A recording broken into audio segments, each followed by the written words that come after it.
Sensiz ölüm bana dar bu dünya, boştur bu elim. Ker gecelerim, günlerim yatlayan helim. Sensiz ölüm bana dar bu dünya, boştur bu elim. Sen olmasan yalan bu elim. Uzaklardan gözleme, inemin sen yanımda.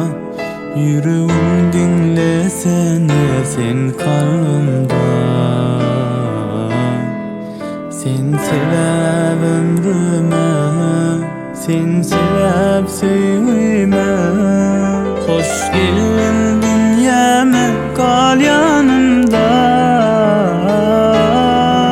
Sensiz ölüm bana dar bu dünya, boştur bu elim. Ker gecelerim, günlerim yatlayan helim. Sensiz ölüm bana dar bu dünya, boştur bu elim. Sen olmasan yalan bu elim.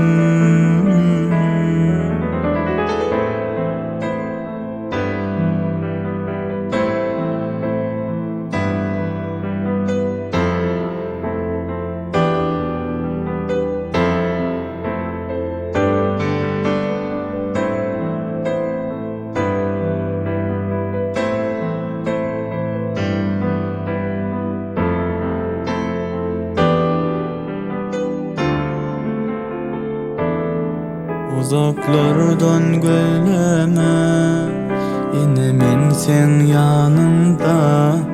Yüreğim dinlesene, sen kalbimda. Sen sebep ömrüme, sen sebep sevgime. Hoş geldin dünyama, kal yanımda.